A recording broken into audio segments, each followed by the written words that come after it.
Meus irmãos, boa noite.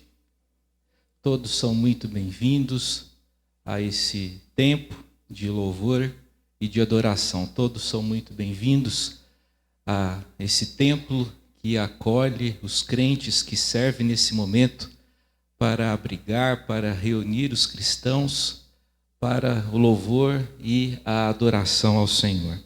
Que o Senhor te fortaleça, que o Senhor te dê graça, em nome de Jesus. É uma alegria, é uma satisfação recebê-los aqui.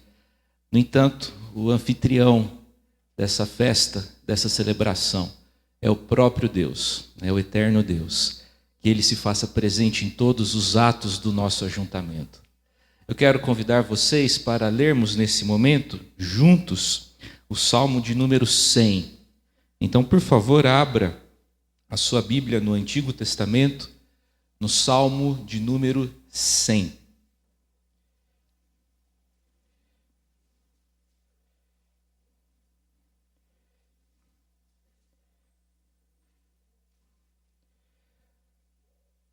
Salmo 100, Salmo de ação de graças. Vamos ler juntos os 5 primeiros versos, ou melhor, os 5 versos compõem todo o Salmo 100. Juntos. Celebrai com júbilo ao Senhor todas as terras. Servi ao Senhor com alegria. Apresentai-vos diante dele com cântico. Sabei que o Senhor é Deus. Foi Ele quem nos fez e dele somos. Somos o seu povo e rebanho do seu pastoreio. Entrai por suas portas com ações de graças e nos seus átrios com hinos de louvor. Rendei-lhe graças e bendizei-lhe o nome, porque o Senhor é bom. A sua misericórdia dura para sempre e de geração em geração a sua fidelidade. A Bíblia diz que devemos celebrar ao Senhor com júbilo, com alegria. É tempo de alegria, é tempo de celebração, é tempo de festa espiritual. Nosso coração deve estar alegre pelo privilégio que temos de nos reunirmos aqui nesse propósito de bendizer ao Senhor, servir ao Senhor com alegria. Sabei que o Senhor é Deus.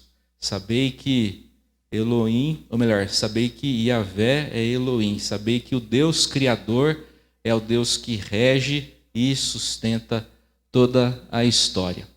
Então, é diante desse Deus que estamos para seu louvor e para a sua adoração. Nós vamos orar nesse instante, teremos uma palavra de oração. Nosso irmão Leonardo terá a bondade de vir aqui à frente e fazer oração de louvor e adoração a Deus. Por favor, Leonardo, vem aqui no microfone para que todos possam acompanhá-lo. Feche seus olhos, vamos falar com o Senhor.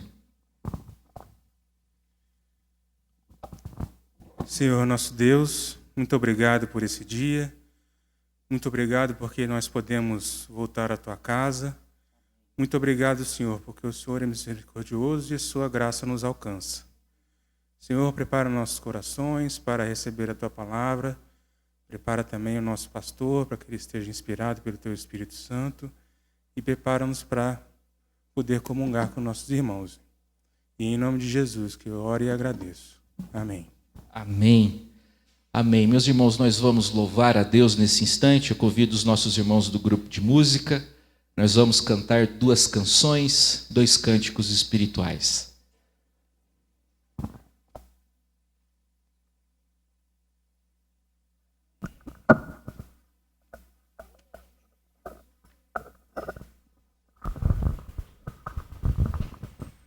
Boa noite, irmãos. Vamos nos colocar em pé para louvar ao Senhor.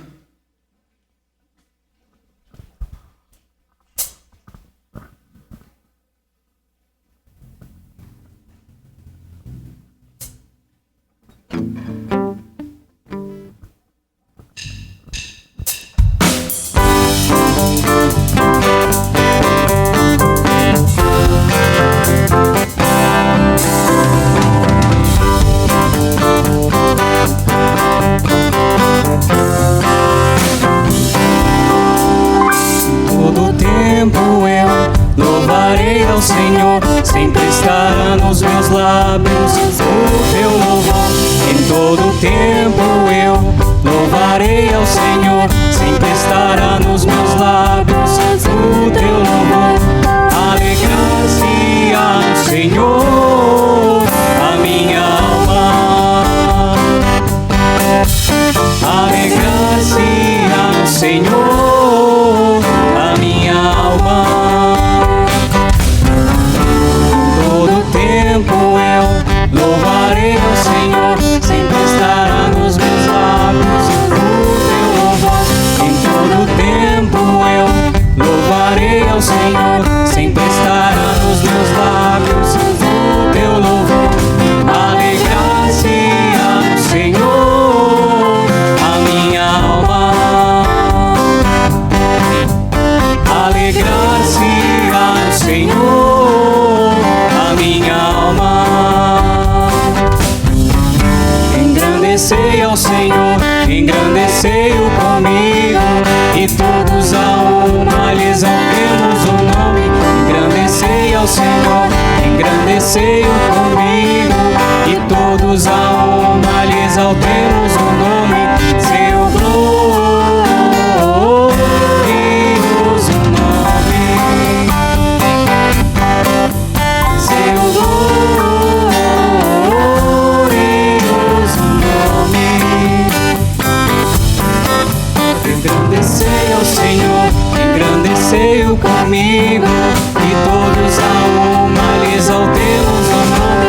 Engrandecei ao Senhor, engrandecei-o comigo, e todos a uma lhe exaltemos o nome. Seu glorioso nome, seu glorioso nome.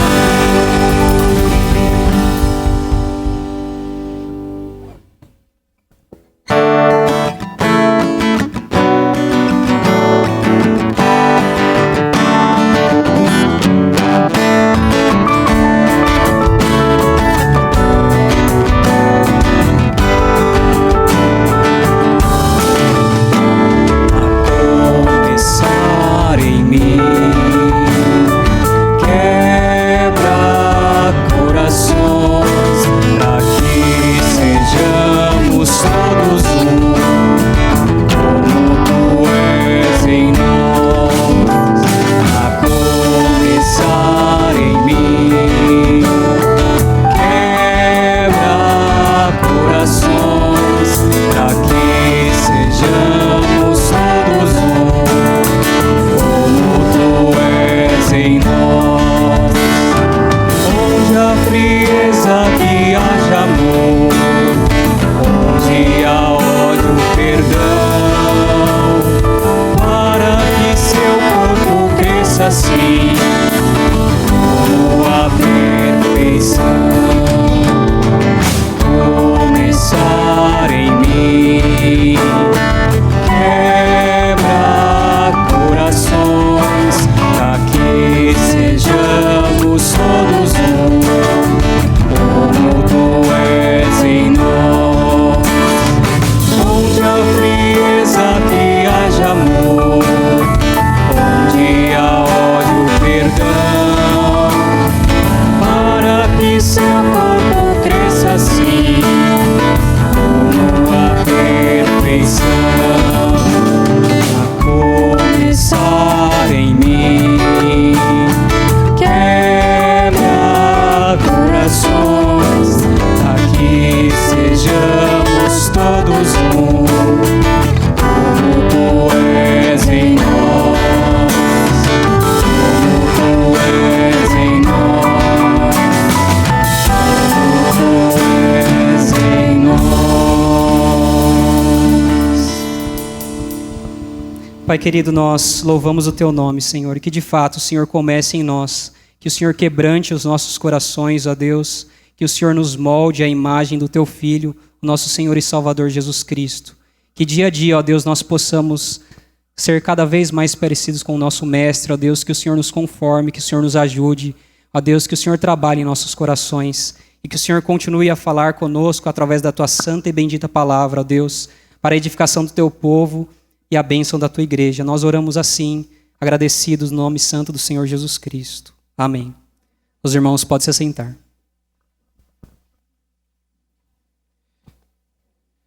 É sempre uma alegria encontrá-los aqui. Gostei de ver a Donatella ali em cima, se mexendo na hora dos louvores. É isso aí, minha filha. O crente fica contente mesmo na hora de louvar a Deus. Donatella é a filhinha do Zeca e da Geise. Eu quero convidá-los para lermos mais um texto das Escrituras, agora no Novo Testamento. Primeira Epístola de João, capítulo 3. Vamos ler de forma alternada do verso 11 ao verso de número 24. Primeira Epístola de João, capítulo 3. Nós vamos ler alternadamente do verso 11 ao verso 24. Eu vou ler os versos ímpares e vocês lerão os versos pares, e peço a gentileza do presbítero Gilson fazer a leitura dos versos pares no microfone para quem está em casa poder ouvir também. Ok? Eu leio os versos ímpares e vocês lerão os versos pares juntamente com o nosso irmão presbítero Gilson. 1 João capítulo 3, do verso 11 ao verso 24. Porque a mensagem que ouvistes desde o princípio é essa, que nos amemos uns aos outros. Não segundo Caim, que era do maligno, e assassinou a seu irmão. E por que o assassinou? Porque as suas obras eram más, e as de seu irmão justas. Irmãos, não vos maravilheis se o mundo vos odeia. Nós sabemos que já passamos da morte para a vida, porque amamos os irmãos. Aquele que não ama permanece na morte. Todo aquele que odeia a seu irmão é assassino. Ora, vós sabeis que todo assassino não tem a vida eterna permanente em si.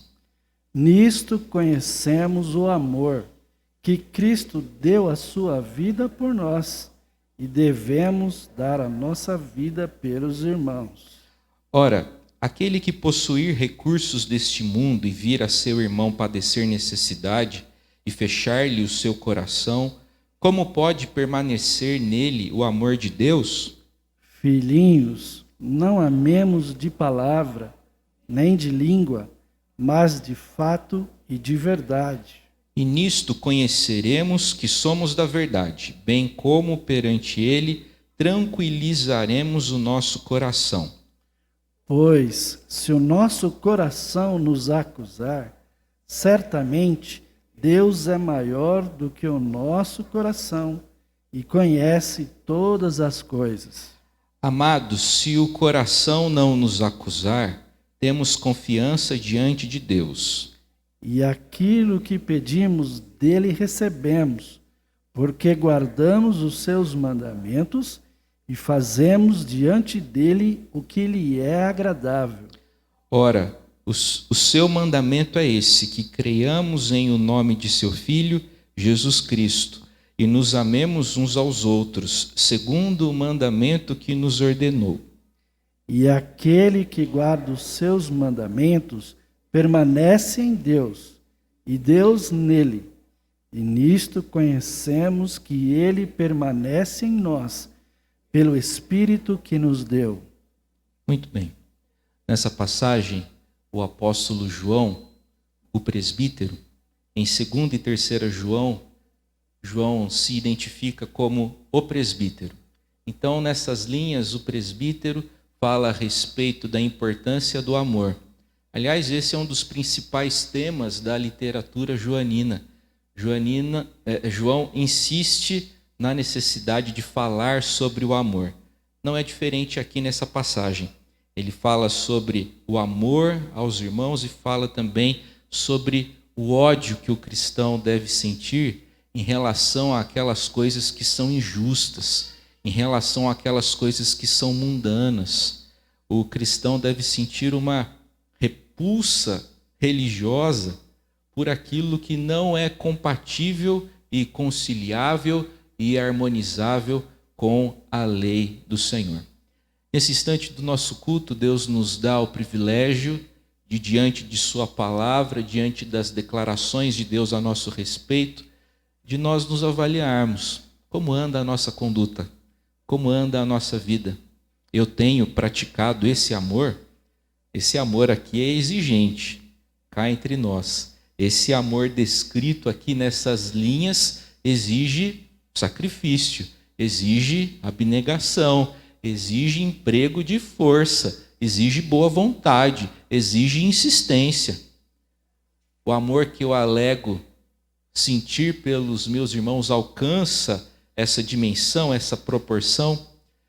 É tempo para nós orarmos e avaliarmos. Feche seus olhos, faça a oração, vamos buscar a presença do Senhor.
Pai Santo, nós estamos na Tua presença na noite desse dia e diante da Tua palavra, que afirma que nós somos pecadores e que encontramos salvação em Jesus e que, redimidos por Jesus, temos condições de amarmos verdadeiramente.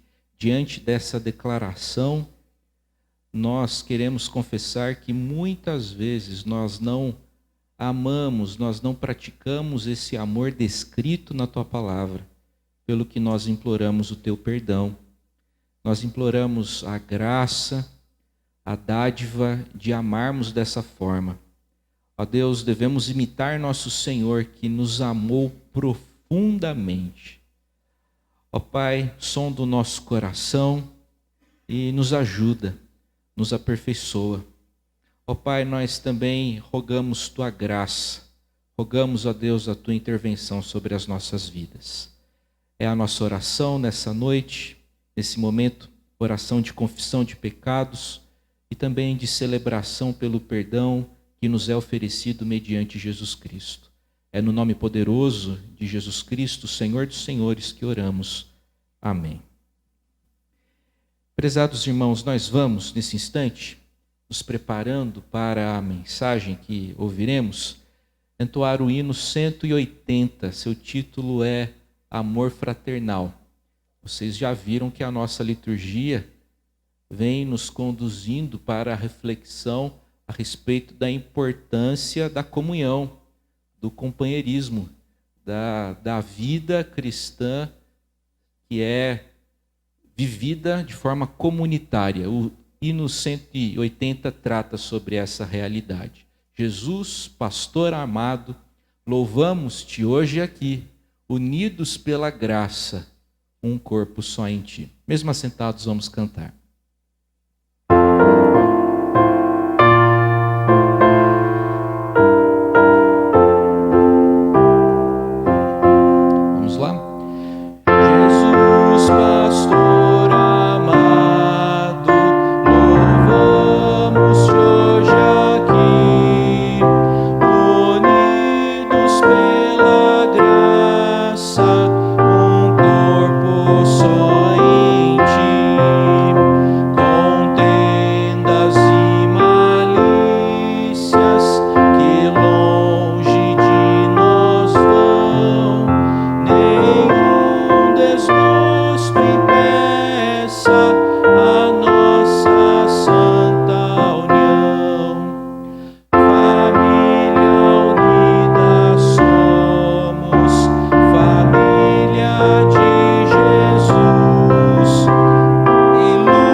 Meus irmãos, eu sei que é muito mais agradável ouvir o reverendo Wilson cantando os hinos, não é?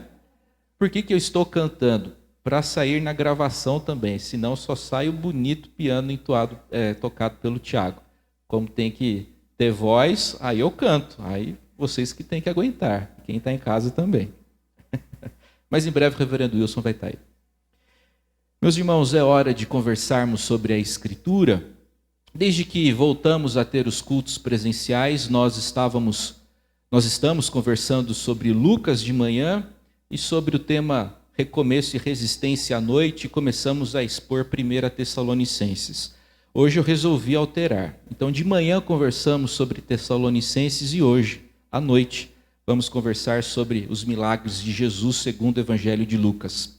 Eu comentei com vocês que eu ficava assim meio chateado de não ter nenhum conteúdo dirigido para as crianças durante os cultos. Então nós começamos a ter histórias bíblicas, né, antes da mensagem. Então, Raquel, por favor, vem aqui, crianças, olhos e ouvidos na tia Raquel, prestando bastante atenção na história bíblica que ela vai contar. Beleza? Esse é o nosso combinado, esse é o nosso trato. Vocês são importantes aqui, né? No culto as crianças são importantes. A gente louva a Deus juntos e esse é um momento especial para vocês ouvirem da Escritura. Boa noite, turminha. Tudo bem com vocês? Sim? Todo mundo com frio? Sim, Dani? Que legal. Hoje a nossa história, que o pastor vai pregar depois, tem a ver com um homem que ele tinha uma doença nas suas perninhas. As perninhas dele eram molinhas, não eram firmes como as nossas, e por isso ele não conseguia andar. Ele sempre ficava na cama e precisava de ajuda das pessoas para fazer tudo. Ele era um paralítico, as perninhas dele eram bem molinhas.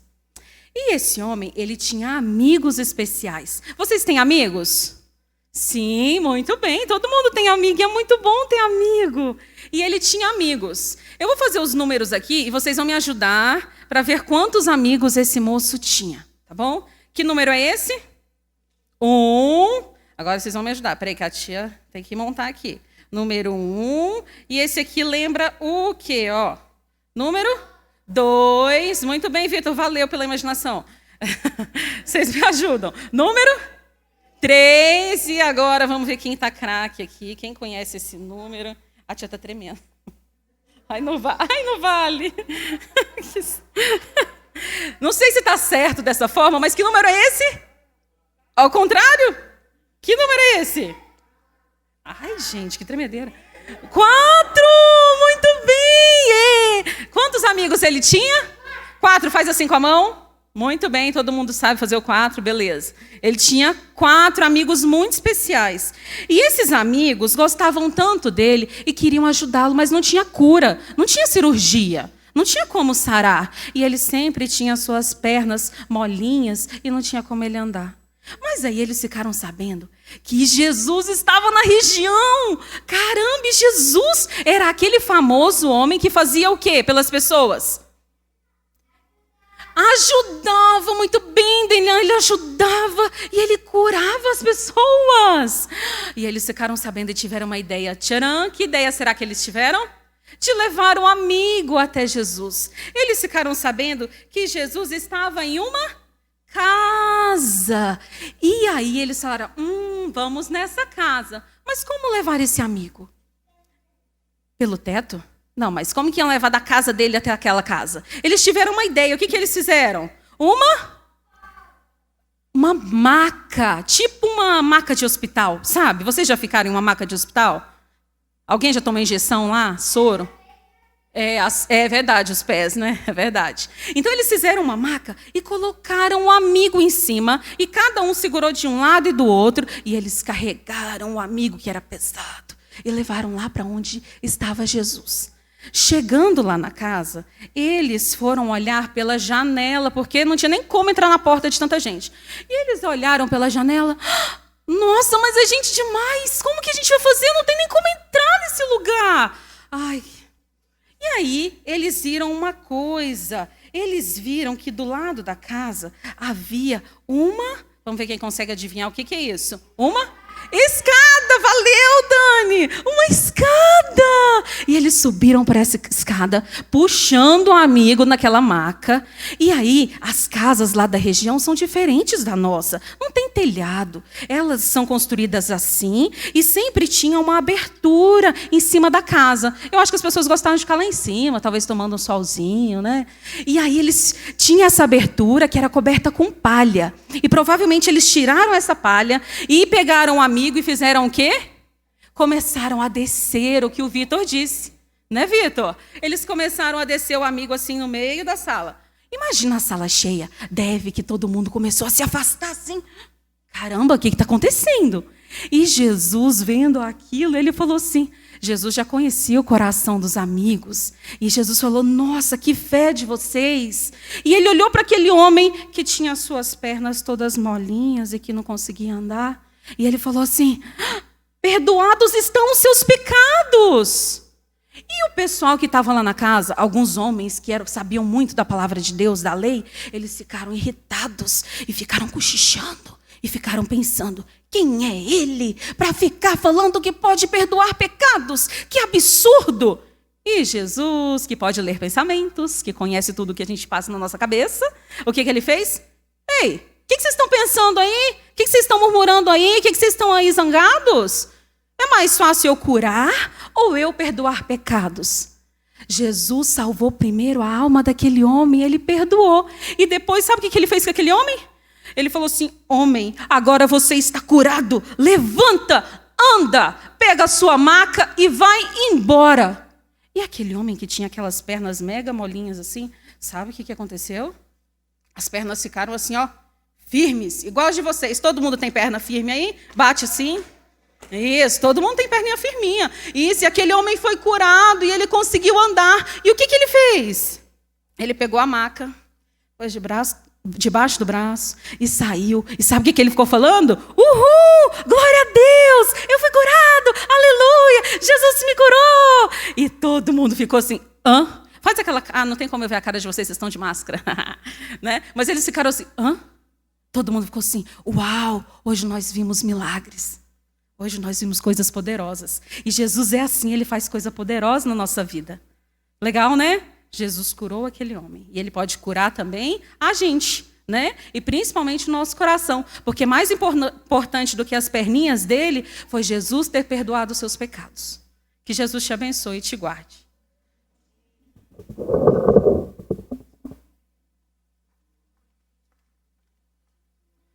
Olha, sinceramente, eu acho que fica assim um grande desafio pregar depois da historinha que a Raquel conta, né? O bom é que se eu não falar direito, vocês vão sair com uma história aí no coração, né? Por favor, abra sua Bíblia no texto que servirá para a nossa meditação. Evangelho de Jesus segundo Lucas. Lucas, 5º capítulo. Nós vamos ler do verso 17 ao verso de número 26.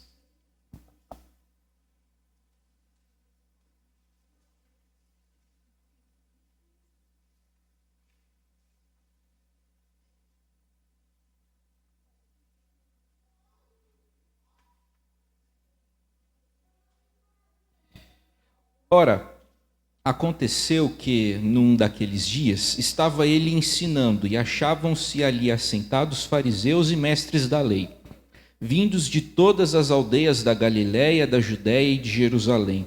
E o poder do Senhor estava com ele para curar.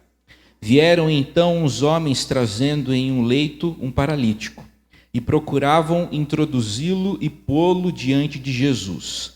E, não achando por onde introduzi-lo por causa da multidão, subindo ao eirado, o desceram no leito por entre os ladrilhos para o meio, diante de Jesus.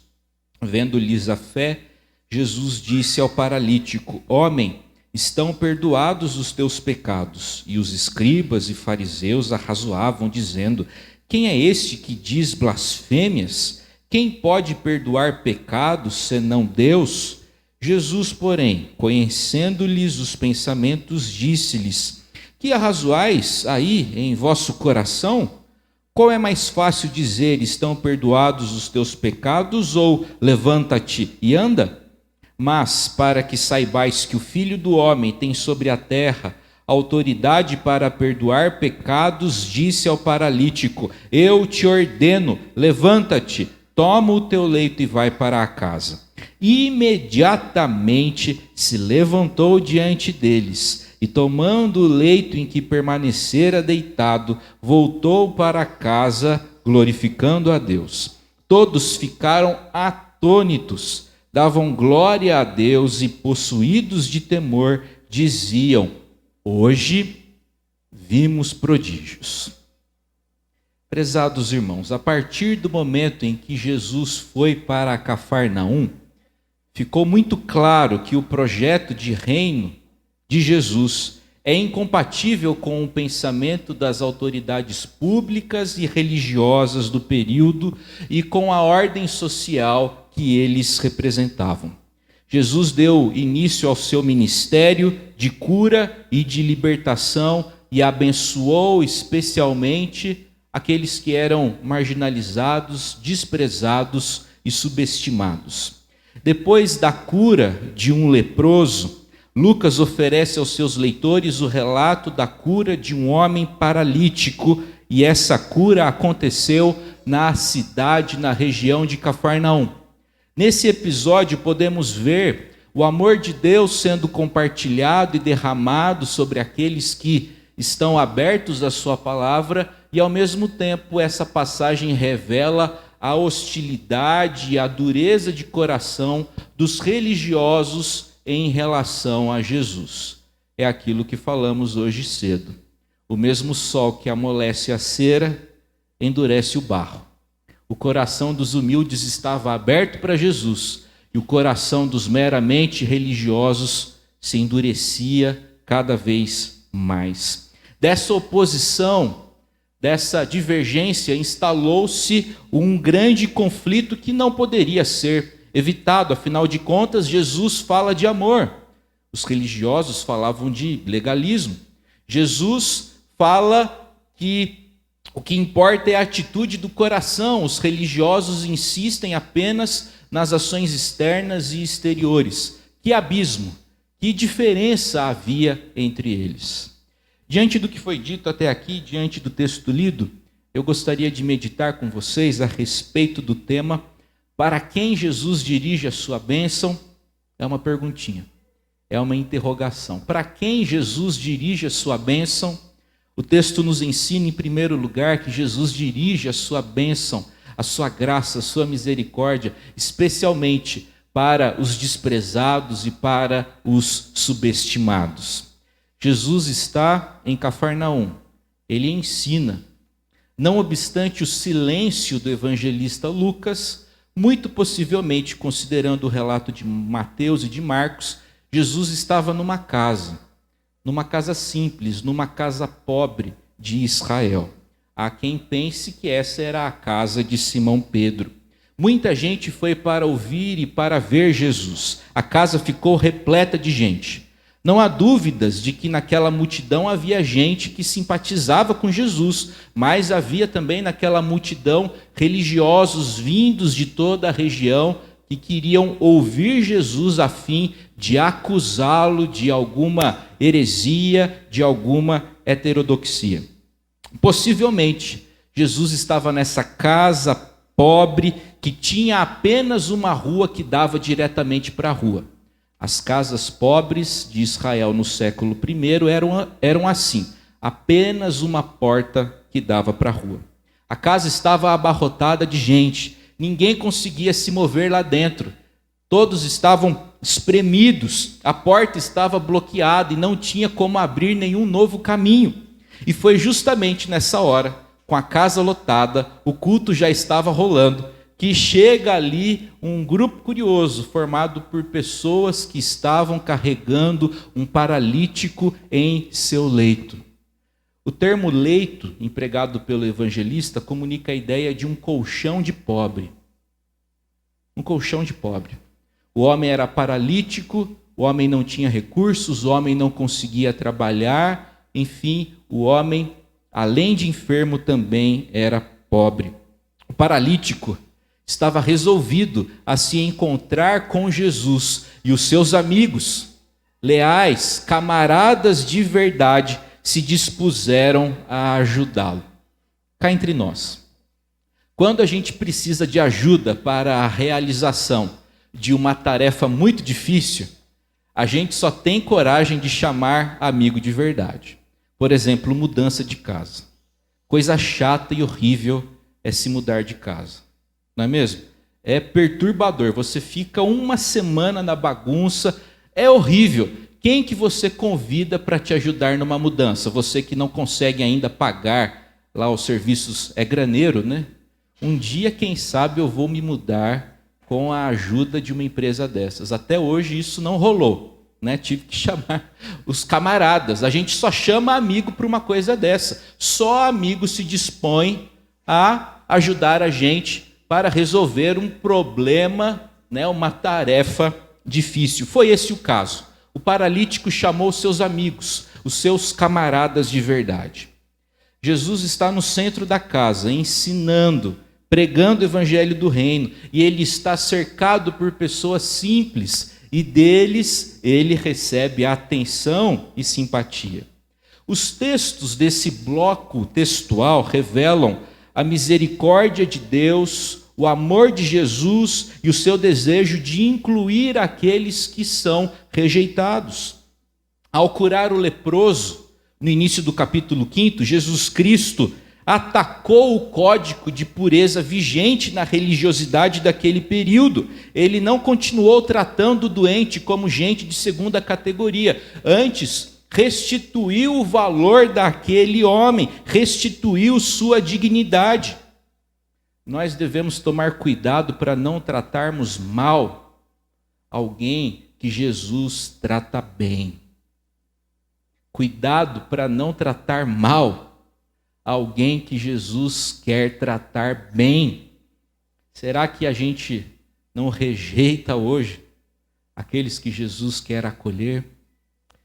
A cultura da indiferença e do preconceito é absolutamente incompatível com o evangelho de Jesus. Especialmente Lucas, ele tem aversão, repúdio a essa religiosidade que funciona em formato de clube, pois o clubinho inclui alguns poucos e exclui todos os demais. Talvez Lucas tenha esse sentimento porque ele é o único escritor gentil, isto é, não judeu, que figura entre os autores do Novo Testamento, na sua grande maioria judeus. Igreja não é clubinho de gente sofisticada. Igreja não é clubinho que acolhe gente bem resolvida. Igreja é hospital que trata gente doente. Isso aqui é um grande hospital. Todos nós estamos doentes, enfermos, a começar daquele que vos fala.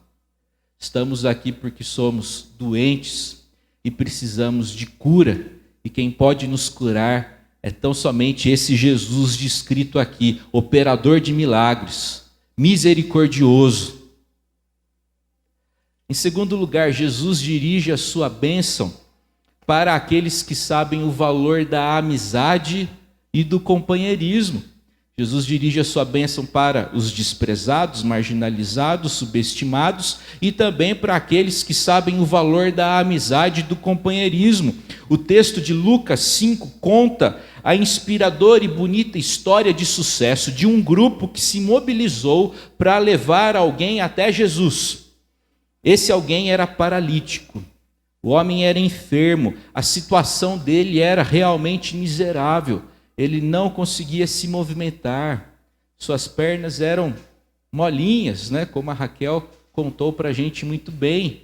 Por consequência de sua condição física, o homem sofria no que diz respeito às finanças, no que diz respeito à religiosidade, ele era desprezado, ele sofria financeiramente, emocionalmente, socialmente, enfim, o sofrimento desse homem era muito agudo. O fato é que sozinho aquele homem não teria condições de chegar até Jesus.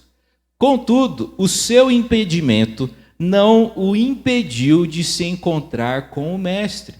Ele pediu ajuda e os seus amigos lhe auxiliaram, os seus amigos lhe assistiram, seus amigos e irmãos supriram a sua carência, de modo que eles o ajudaram aquele homem a se encontrar com Jesus. Cada amigo segurou na ponta do leito, de modo que ele chegou à casa onde Jesus ensinava. Chegou, mas não conseguiu entrar.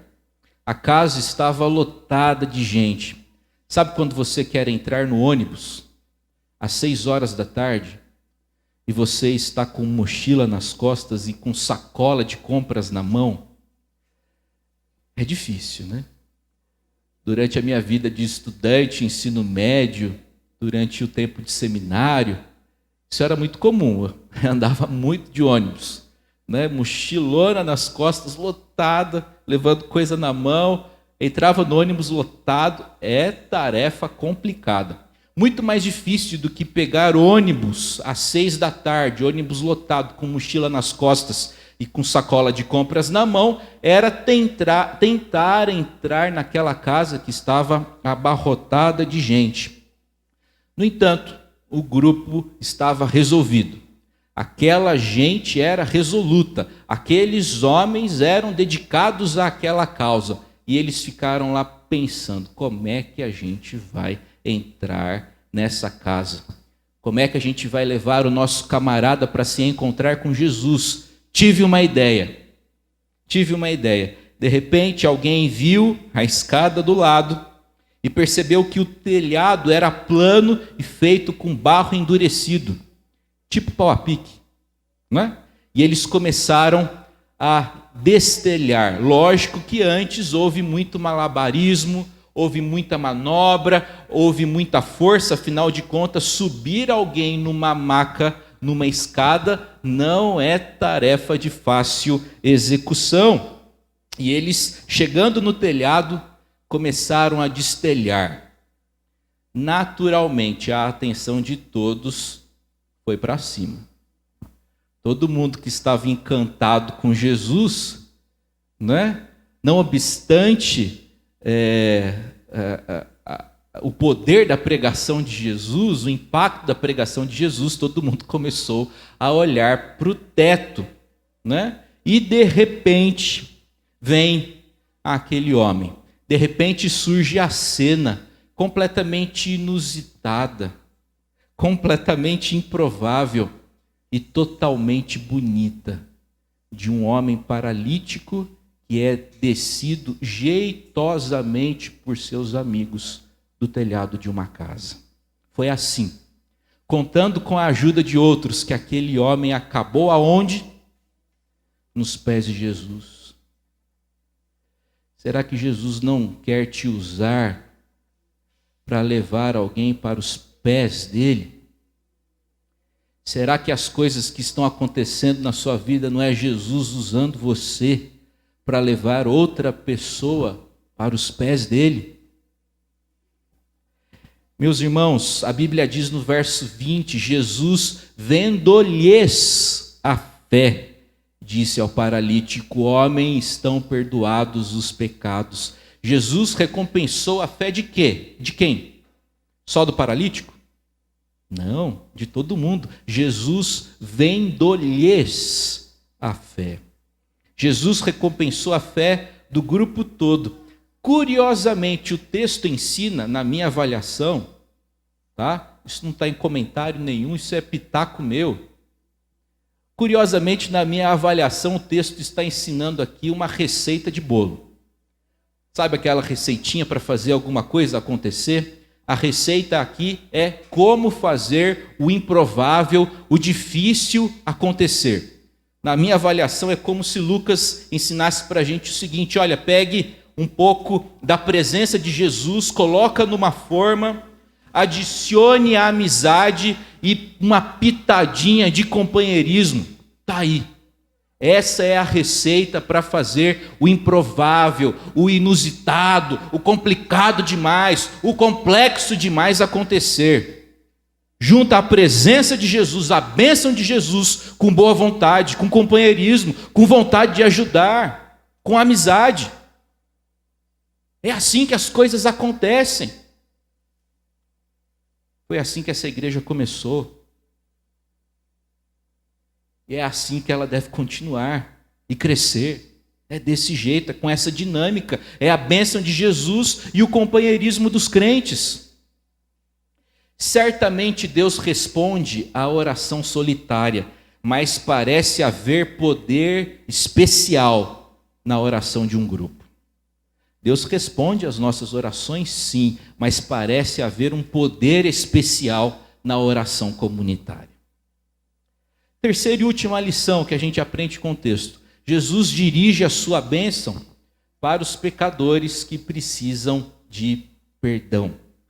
Jesus dirige a sua bênção para os pecadores que precisam de perdão. Antes de promover a cura física do homem, Jesus lhe restaura internamente. Jesus rompe com o código de débito instalado na religiosidade da época. Entre os judeus no século I, o pensamento era assim: está doente? É porque pecou. Nasceu doente? É porque o pai pecou ou algum antepassado. O doente não era tratado dignamente, o doente era excluído socialmente. É por isso que Jesus, antes de levantar o homem externamente, o levanta internamente. Você não é pecador, não. Quer dizer, você é pecador, mas agora eu te absolvo. Filho, homem, os teus pecados estão perdoados. Aquele homem viveu durante muitos anos com uma culpa, com um peso que lhe sobrecarregava e que lhe subtraía toda a energia e esperança. É por isso que a primeira ação libertadora e restauradora de Jesus na sua vida é perdoá-lo de todos os seus pecados. Jesus Cristo, prezados irmãos, nunca tratou a questão do pecado com leviandade. Ah, está se sentindo culpado? Larga a mão, besteira. Vocês estão se sentindo culpados? Para com isso.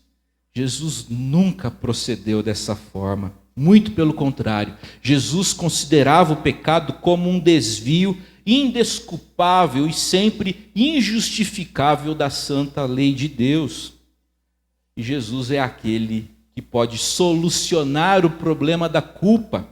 Como ele faz isso? Nos absolvendo, nos redimindo plenamente, integralmente, por meio de sua obra vicária e substitutiva. Mas todo esse lance, todo esse papo de perdão dos pecados desagradou os religiosos que ficaram pensando: quem esse cara pensa que é? Quem pode perdoar pecados senão Deus? Internamente, os religiosos acusaram Jesus de blasfêmia. Eles não tinham coragem nem peito para fazer isso publicamente, mas internamente arrazoavam consigo mesmos, pensando nisso. Só Deus pode perdoar pecados. Porém, ironicamente, curiosamente, aqueles que questionam a divindade de Jesus são denunciados por Jesus porque ele possui um atributo que só Deus possui. Um atributo que a teologia chama de incomunicável. Só Deus possui a onisciência. Só Deus sabe o que você está pensando nesse exato momento. Só Deus sabia o que aqueles homens pensavam naquele momento, de modo que Jesus olha para eles, lê os pensamentos e diz: que arrazoais em vosso coração? O que é mais fácil? Dizer estão perdoados os seus pecados ou levantar esse homem? Meus irmãos, os religiosos não se opuseram a Jesus por causa de zelo pelas coisas de Deus. Eles não estavam defendendo a soberania de Jeová. O que eles estavam defendendo ali? O próprio status deles. Eles é que legislavam em nome de Deus. Eles é que determinavam se o perdão seria uma realidade para uma pessoa ou não. Eles é que falavam em nome de Deus. Jesus era, portanto, para eles uma grande ameaça e um grande problema para eles manterem a própria influência. Absolutamente despreocupado, destemido em relação à opinião dos religiosos, Jesus diz aquelas belas palavras registradas no verso 24: mas para que saibais que o Filho do Homem tem sobre a terra autoridade para perdoar pecados, disse ao paralítico: eu te ordeno, levanta-te, toma o teu leito e vai para casa. Meus irmãos, o Evangelho de Lucas introduz aqui o título messiânico Filho do Homem. Essa expressão surge no Evangelho de Lucas precisamente aqui, nesse relato da cura do paralítico em Cafarnaum. O termo, a expressão Filho do Homem, aparece pela primeira vez no livro do profeta Daniel. Durante o período da literatura apocalíptica, a expressão ganha mais significado, ela se torna mais elástica e ela passa a comunicar a ideia de Messias. Filho do Homem vira um título messiânico. Quando Jesus afirma que ele é o Filho do Homem, ele está assumindo a expectativa religiosa de Israel a respeito do Messias. O Filho de Deus se torna Filho do Homem para tornar os filhos dos homens em filhos de Deus. O Filho de Deus se torna Filho do Homem, assume a condição de Messias para tornar nós, filhos dos homens, em filhos de Deus. Para autenticar a reivindicação de que era o Messias prometido, Jesus cura o homem, restaura o homem à vista de todos, e todos ficaram boquiabertos. Hoje, vimos prodígios. O texto que a gente leu acaba assim, não é? Hoje vimos prodígios. É como se o povo diante de Jesus dissesse: uau, e que é isso? O poder do Senhor está com ele para curar. Jesus continua fazendo isso, meus irmãos. Jesus continua curando. Jesus continua realizando prodígios. Jesus continua se interessando pelos subestimados. Jesus continua abençoando gente que sabe dar valor em amigos, que sabe que é companheirismo. Jesus continua abençoando os pecadores com a maior de todas as dádivas, com o maior de todos os presentes, que é a salvação em Jesus. Meus irmãos, aquele homem foi cativo até Jesus e voltou livre. Aquele homem foi carregado e depois do seu encontro com Jesus voltou carregando o seu leito. Aquele homem foi até Jesus para receber uma bênção e na verdade recebeu duas: a cura e a salvação. Essas três últimas afirmações não são minhas, tá? São do reverendo Hernandes Dias Lopes, mas elas são bonitas, né? O paralítico foi cativo e voltou livre, o paralítico foi carregado e voltou carregando, e ele foi buscar uma bênção e recebeu duas. Meus irmãos, Jesus continua fazendo essas coisas. O Evangelho de Jesus é a mensagem de que nós somos pecadores. O Evangelho é a mensagem de que nós somos piores do que jamais ousamos acreditar. Você sozinho está fadado ao fracasso espiritual. Você sem Jesus é perdido. No entanto, o Evangelho que afirma que nós somos piores do que jamais ousamos acreditar, também afirma que em Cristo somos mais aceitos e amados do que jamais ousamos esperar. Que o Senhor te fortaleça, que o Senhor te dê graça, te anime, te restaure para a glória do Senhor, em nome de Jesus. Que você seja instrumento de bênção nas mãos do Senhor, assim como aqueles camaradas do paralítico.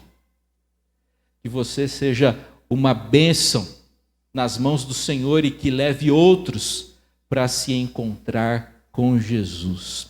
Nós vamos cantar um hino que trata justamente dessa disposição do crente, que ele assume quando é convertido, quando ele ama a Deus e ao próximo. Senhor, quero ser um vaso de bênção. Sim, um vaso. Deixa eu abrir o meu inário aqui. Sim, um vaso escolhido de Deus, para as novas levar aos perdidos, boas novas que vêm lá dos céus. Nós vamos cantar as 2 primeiras estrofes desse hino, ok? Depois de cantarmos as 2 estrofes, nós vamos celebrar a ceia do Senhor. Você que ainda não retirou esse recipiente ali atrás, enquanto cantarmos as 2 estrofes do hino, poderá fazer isso, tá? Então, mesmo assentados, vamos cantar essas 2 primeiras estrofes do hino 221.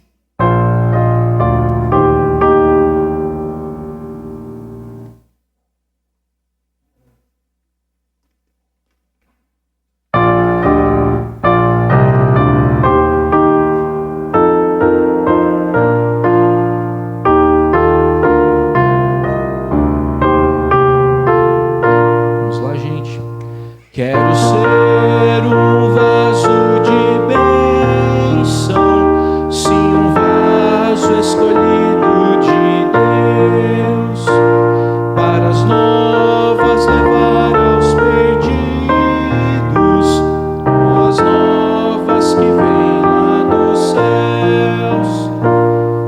Faze-me vaso de bênção, Senhor, vaso que leve a mensagem de amor. Eis-me submisso e ao teu serviço eu me consagro, bendito Senhor. Quero ser um vaso de bênção para todos os dias fazer. Os culpados que vivem nas trevas, o perdão de Jesus conhecer. Faze-me vaso de bênção, Senhor, vaso que leve a mensagem de amor. Eis-me submisso e ao teu serviço eu me consagro, bendito Senhor. O relato de Lucas a respeito da instituição da ceia do Senhor diz o seguinte, Lucas 22, a partir do verso 14. Ou melhor, 19. E tomando um pão, tendo dado graças, o partiu e lhes deu, dizendo: isto é o meu corpo oferecido por vós. Fazei isso em memória de mim. Semelhantemente, depois de cear, tomou o cálice, dizendo: esse é o cálice da nova aliança no meu sangue, derramado em favor de vós. Os evangélicos, os protestantes, a grande maioria dos protestantes, compreende que por ocasião da celebração da ceia do Senhor, Jesus se faz presente. Nós nos recordamos de Jesus, nós nos lembramos do que Jesus Cristo fez no Calvário, no Gólgota, para a nossa salvação. Nos recordamos não apenas dos feitos de Jesus naquela sexta-feira sangrenta, recordamos de toda a sua vida, porque Jesus viveu por nós, cumprindo toda a lei de Deus no nosso lugar. Aquilo que a gente não dá conta de fazer, Jesus deu. Ele é o segundo Adão. Nós entendemos que Jesus se faz presente na celebração da ceia, não nos elementos, não é o pãozinho que vira corpo, nem o vinho que vira sangue. Ele se faz presente em nossos corações. O anfitrião desse banquete espiritual não é o pastor que preside o sacramento. Quem é o anfitrião da Eucaristia é o próprio Jesus Cristo, que convida os crentes, que convida os fiéis, aqueles que nasceram do alto, aqueles que nasceram de novo, para comerem dele, para beberem do seu sangue, sendo assim fortalecidos. Da mesma forma que uma boa refeição enche a gente de vigor, ao celebrarmos a ceia, somos espiritualmente alimentados e fortalecidos. Então é com essa compreensão acerca do que é o sacramento, do seu propósito, que eu convido vocês, todo aquele que sabe que é pecador e que precisa da graça de Jesus, aquele que já assumiu o seu compromisso publicamente com Jesus, a comer do pão e a beber do cálice.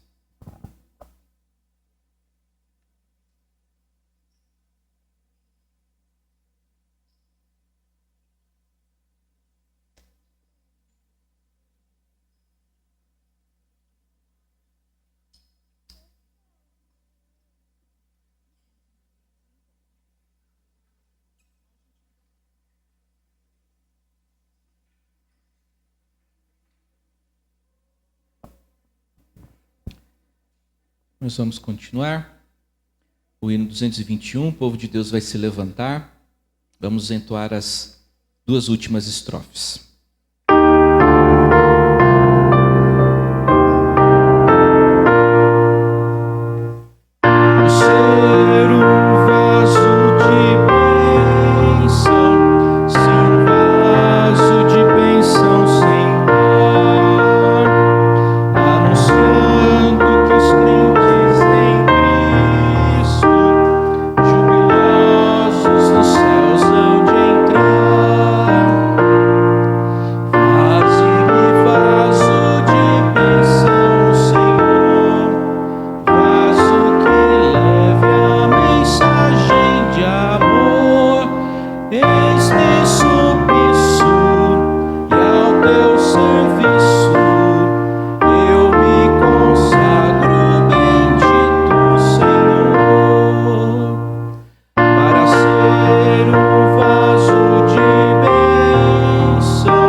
Vamos orar, encerrando o nosso culto. Nosso irmão diácono Carlos Marinho terá a bondade de vir aqui à frente para fazer oração. Diácono, presbítero em disponibilidade, né? Mas o principal adjetivo, né, Carlão? É servo, né? É servo do Todo-Poderoso Deus. Nós vamos orar com o nosso irmão Carlos Marinho. Santo Deus, louvado seja o santo e bendito nome do Senhor, porque até aqui o Senhor tem nos concedido o dom da vida. Obrigado, Pai, pelo dia de hoje. Obrigado por todas as bênçãos imerecidas que o Senhor derramou sobre as nossas vidas. Pai, nós agradecemos a Ti em especial, porque juntamente com os nossos irmãos, podemos participar essa noite da ceia do Senhor.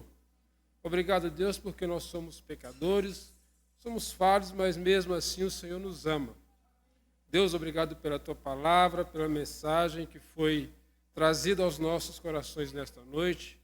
Que ela possa, Senhor Deus, falar em nossas vidas no decorrer desta semana e que o Espírito Santo do Senhor aplique-a em nossos corações.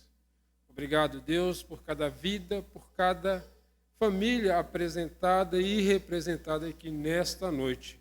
Perdoe os nossos pecados, aumente a nossa fé em Ti todos os dias das nossas vidas. No nome santo e poderoso do Senhor Jesus é que nós oramos e agradecemos o Senhor. Amém. Irmãos, recebamos a bênção. Que a graça do Senhor Jesus, que o amor de Deus, o eterno e bendito Pai, e que a comunhão, o consolo e o ânimo do Espírito Santo do Senhor seja com a sua vida, com todo o povo de Deus espalhado pela face da terra, não apenas hoje, mas para todos sempre. Amém.